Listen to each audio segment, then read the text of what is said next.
Hi friends, అందరికీ నమస్తే. Welcome back to my channel Bhagyalakshmi Vasam. ఈరోజు నేను వీడియో ఏంటంటే ఆంధ్ర వెళ్తున్నానని చెప్పాను కదా మా తమ్ముడు పెళ్ళికి. సో దాని గురించి చాలా హెక్టిక్గా ఉంది, అసలు బిజీగా ఉంది. సో షాపింగ్ అది చేయాల్సినవి ఉన్నాయి కొన్ని. అండ్ నేను గార్డెన్ గురించి చాలా ఎక్కువ టెన్షన్ పడుతున్నాను, ఎందుకంటే కొన్ని అయితే చాలా ఎక్స్పెన్సివ్ మొక్కలు ఉన్నాయి, ప్లస్ ఎప్పటి నుంచో పెంచిన మొక్కలు కూడా ఉన్నాయి కదా. సో ఈ 20 డేస్లో ఏమాత్రం తేడా వచ్చినా కానీ అసలే ఎండలు ఎక్కువగా ఉన్నాయి కదా. సో నాకు అసలు చాలా టెన్షన్గా ఉంది. అందుకని ఇదిగో గ్రీన్ పరద అయితే కట్టించేసాను, ఈ పక్క నుంచి నిన్నే కట్టించాను. అండ్ ఈ పక్కన గార్డెన్లో అయితే మొత్తం లైటింగ్ అది పెట్టించాను కదా దీపావళి టైంలో, అదంతా కూడా తీపించేసాను, ఎందుకంటే ఈ పని చేయట్లేదు, పోయినాయి అనమాట. సో ఇదంతా చాలా మెస్గా ఉంది. అండ్ ఇంకా 2-3 మొక్కలు కూడా చచ్చిపోయినాయి. సో అవి కూడా తీసేయాలి. మనీ ప్లాంట్ గురించి కూడా చాలా టెన్షన్గా ఉంది, ఎందుకంటే వాటికి నీళ్లు పోయకపోతే కనుక మొత్తం పాడైపోతాయి. ఎవరికైనా పని చెప్పినా కానీ వాళ్ళు పనిలా చేస్తారు, కానీ మన పనిలా చేయరు కదా, డబ్బులకి చేస్తారు కదా.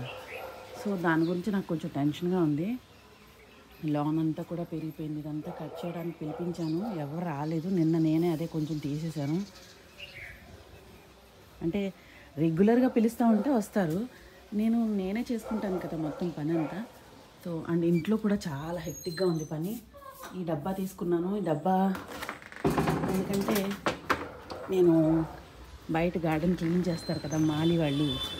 సో ఎండాకులు అవి తెప్పించాను అనమాట. ఎండాకులు తెప్పించి ఇది సంచుల్లోకి ఎత్తించాను. ఒక దాంట్లోనేమో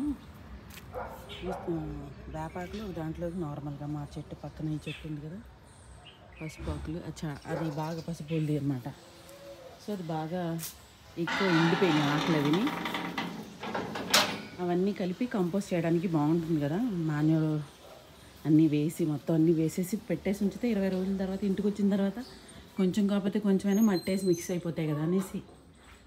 సో ఇల్లంతా కూడా ఎలా పడితే అలా ఉంటుంది, ఎందుకంటే ఇదిగో షాపింగ్ చేసి వచ్చాను. అయితే బీబా ఒక 4 డ్రెస్సులు తీసుకున్నాను. ఇది షర్టు పొరపాటున వాడు సైజ్ వేరేది ఇచ్చేసాడు, షర్ట్ తీసుకున్నాను అనమాట. సో ఇది కూడా మళ్ళీ ఎక్స్చేంజ్ చేయడానికి నేను వెళ్దాం అంటేనేమో నేనేమో పగలంతా కూడా ఇంట్లో బ్లౌజులు కుడుతున్నాను. ఇప్పటివరకు 4 బ్లౌజులు కుట్టాను, ఇది 5వ బ్లౌజు. సో ఈ బ్లౌజులు ఇవన్నీ కుట్టడం అండ్ ఇంట్లో పని ఇంకోటి ఏంటి చెప్పనా, డిష్ వాషర్కి ఏదో ప్రాబ్లం వచ్చింది. సో అది వర్క్షాప్ తీసుకెళ్ళారనమాట. గిన్నెలు కూడా నేనే కడుక్కుంటున్నాను. అసలు ఎలా పడితే అలా ఉంది ఇల్లంతా కూడా. అంటే రొటీన్ క్లీనింగ్ అయితే అవుతుంది, బట్ మళ్ళీ ఏదో ఒక పని ఏదో ఒకటి చేయటం వల్ల ఇదిగో డ్రెస్సులు కూడా కుట్టుకోవాలి. 2 కాటన్ క్లాతులు కూడా పెట్టాను. సమ్మర్ కదా, మరి కాటన్ అయితే కంఫర్టబుల్గా ఉంటుంది, ఇంట్లో కూడా అటు ఇటు తిరగడానికి చితక షాపింగ్స్ అవి ఉంటాయి కదా. ఒక శారీ కూడా తీసుకున్నాను. ఇది శారీ పట్టు చీర, ఇక్కడే తీసుకున్నా, హ్యాండ్లూమ్ ఎంపోరియంలో అనమాట.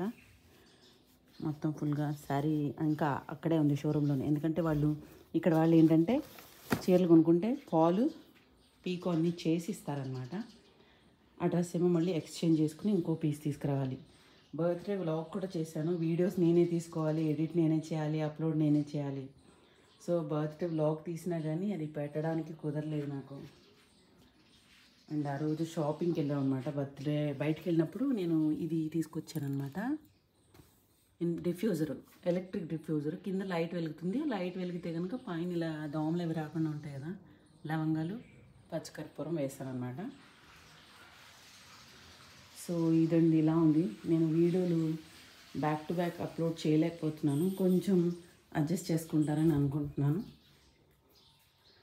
Hope you will understand. Thank you for watching. Happy home making, happy gardening.